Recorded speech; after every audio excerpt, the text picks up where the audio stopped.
आपका स्वागत है आशीष कृषि में। जैसा कि आपको पता है उस दिन मैंने आपको लिखाई थी कुल धारा कितनी निकल कर आई थी आपकी, चालन धारा प्लस के विस्थापन धारा। ठीक है, ठीक है। तो चालन धारा हमने आईसी मानी, विस्थापन धारा आईडी मानी। तो विस्थापन धारा आपकी निकल कर आई थी एप्सिलॉन d∅dt। अब हम बात करते हैं एम्पियर के बंद परपथीय नियम से। तो एम्पियर का आपका बंद परपथीय नियम कहता है बंद समाकलन विद्युत चुम्बकीय क्षेत्र का रेखीय परिसंचरण यानी B vector dot DL vector बराबर होता था क्या, निर्वात की चुंबकशीलता और समस्त धाराओं के बीच करते योग के। तो आपकी बात है कुल धारा हमारी कितनी है, यही तो कुल धारा आई का मान टोटल यही तो यहाँ लगा दो।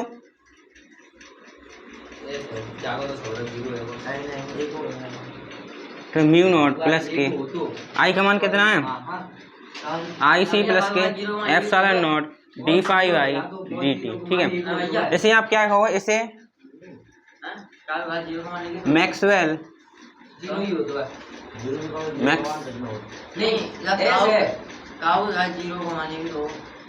मैक्सवेल की संशोधित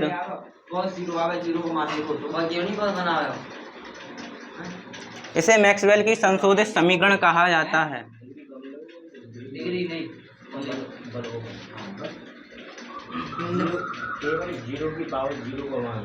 आपसे पेपर में कहेगा मैक्सवेल की समीकरण लिखो, तो आपको ये समीकरण छाप देनी है। ठीक है, चालन धारा प्लस की विस्थापन धारा वाली नोट करना। अब आप देखेंगे मैक्सवेल की अन्य समीकरण है।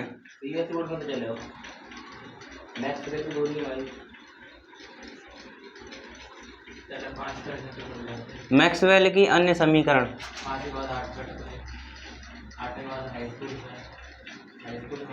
स्थिर वैद्युत में बात करें तो आपने देखा होगा स्थिर विद्युत क्षेत्र में हम बात करें विद्युत क्षेत्र की तीव्रता और किसका मल्टीप्लाई,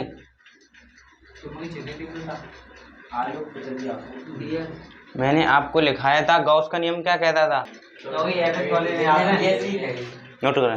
तो अब हम देखेंगे विद्युत चुंबकीय तरंगें, उनका आवृत्ति का बढ़ता हुआ क्रम घटता हुआ क्रम, कौन कौन सी विद्युत चुंबकीय तरंगें होती हैं, क्या उनकी आवृत्ति होती है, क्या तरंग दैर्घ्य होती है और उनके उपयोग देखेंगे। ठीक है, तो आप एक बॉक्स बनाएंगे, यहाँ पर लिखोगे विद्युत चुंबकीय तरंगें।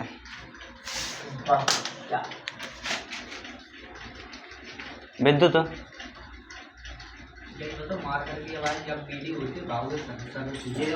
चुंबकीय तरंगें, विद्युत चुंबकीय तरंगें। ठीक है, यहाँ पर लिखोगे आप क्या, कुछ महत्वपूर्ण तरंगों की है आवृत्ति लिखाएंगे और तरंगता लिखाएंगे, ज्यादा की नहीं, आवृत्ति। ठीक है, और यहाँ पर लिखोगे आप तरंग दैर्घ्य।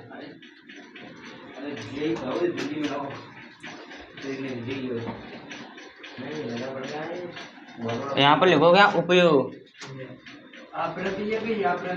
आवृत्ति। ठीक है, तो देखो ठीक है, याद करने की गामा एक्स परावैंगनी दृश्य अवरक्त सूक्ष्म रेडियो। ना समझे तो आप देखेंगे 2-4 बार याद करेंगे, याद हो जाएगा। पहली आपकी गामा किरण, ठीक है। दूसरी है गामा एक्स यानी एक्स किरण, गामा एक्स परावैंगनी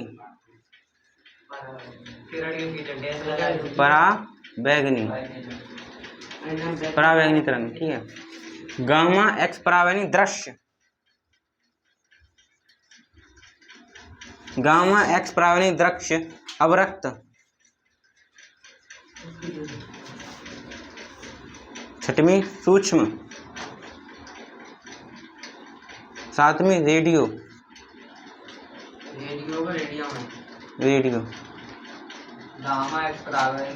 इसको माइक्रो तरंग भी बोलते हैं, सूक्ष्म तरंगों को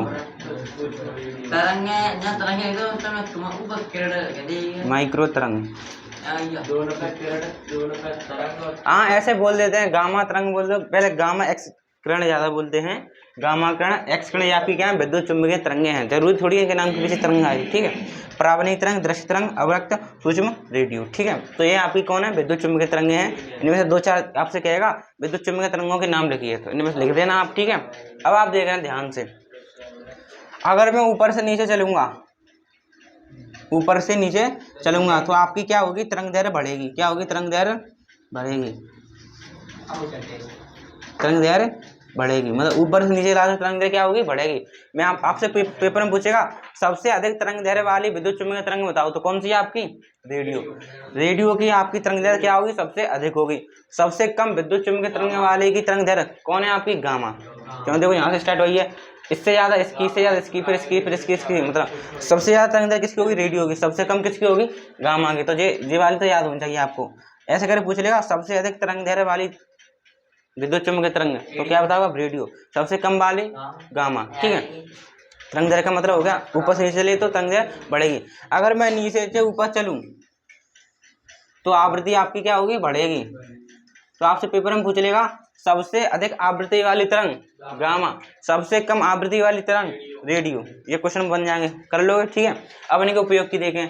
जो गामा किरण का प्रयोग देखो कहाँ करते हैं, गामा किरण का प्रयोग करते हैं जो परमाणु होता है उसके नाभिक के बारे में जानकारी लेने में, उसका नाभिक का पता लगाने में, ठीक है। जो आप आगे चले चैप्टर पढ़ो 11, उन्होंने एक साइंटिस्ट है, उन्होंने प्रयोग किए थे, ठीक है। नाम ध्यान नहीं आ रहा, उन्होंने किए थे, गामा किरण की बौछार कराई थी, ठीक है। तो गामा किरण का प्रयोग क्या करते हैं, परमाणु के नाभिक के बारे में, नाभिक के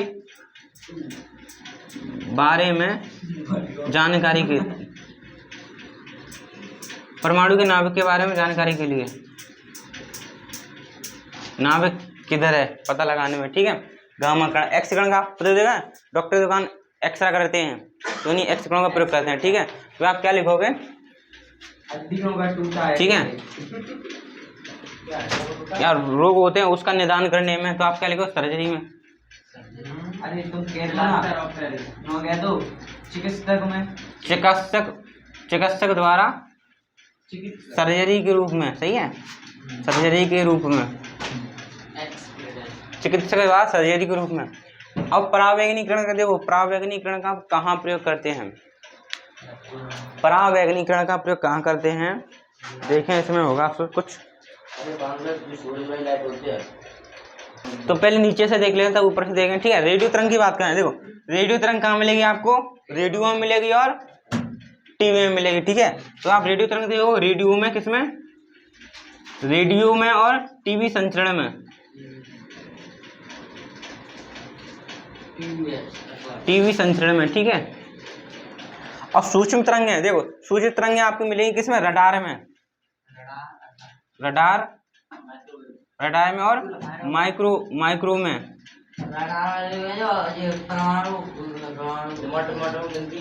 माइक्रोवेव, ठीक है। आपसे ये पूछा गया पेपर में, माइक्रोवेव में कौन सी तरंगें होती हैं, तो आप क्या बताओगे, सूक्ष्म तरंगें या माइक्रो तरंगें किसमें होती हैं आपकी, माइक्रोवेव में, ठीक है। अवरक्त तरंग की बात करें हम,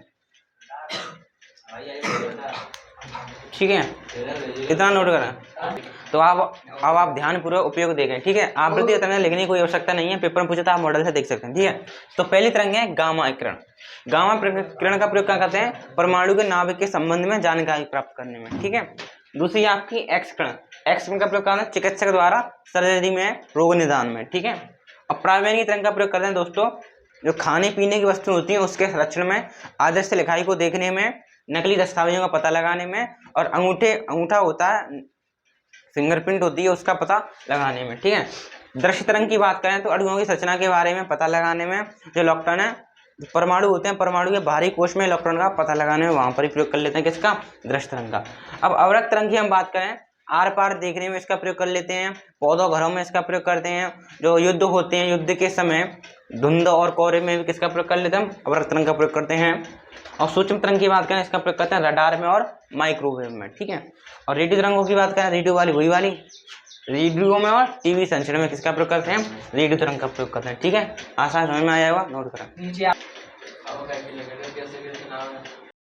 तो प्रिय कुछ हम प्रश्न देखेंगे जो मॉडल उसमें आए हैं, पेपर में आए हैं। देखो पहला क्वेश्चन है, कह रहा है निम्न में से कौन सी विद्युत चुंबकीय तरंगें है, निम्न में से कौन सी विद्युत चुंबकीय तरंगें है। पहला ऑप्शन दे रहा है गामा किरण है,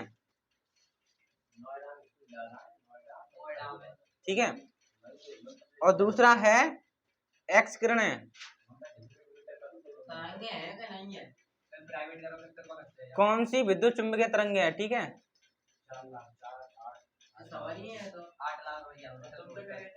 कौन सी विद्युत चुम्बकीय तरंग नहीं है, ठीक है। तो तीसरा ऑप्शन दिया इसने अवरक्त किरण,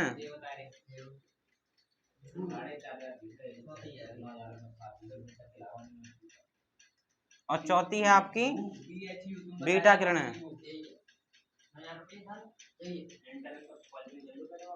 तो आप देखोगे गामा एक्स परावैंगनी दृश्य अवरक्त, अवरक्त आ गई, ये तो आपकी कौन हो गई, विद्युत चुम्बकीय तरंगे हो गई। बीटा तो मैं आपको लिखाएंगे, तो ये आपका क्या हो गया, आंसर हो गया, ठीक है। अब पूछ रहा है सबसे अधिक आवृत्ति वाली तरंग, सबसे अधिक आवृत्ति, सबसे अधिक आवृत्ति वाली तरंग, सबसे अधिक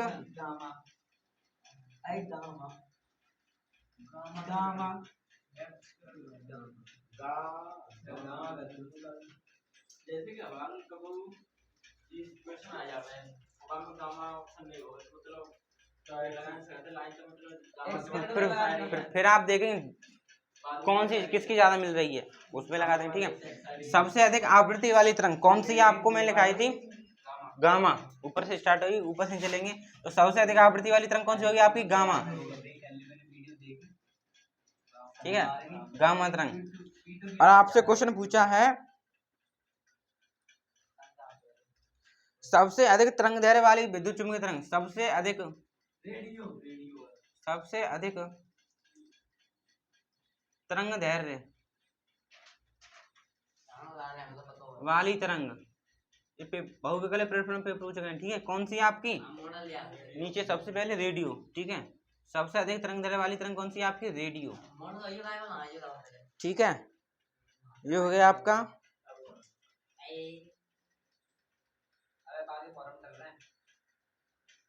विद्युत चुम्बकीय तरंगें किसके द्वारा उत्पन्न होती हैं,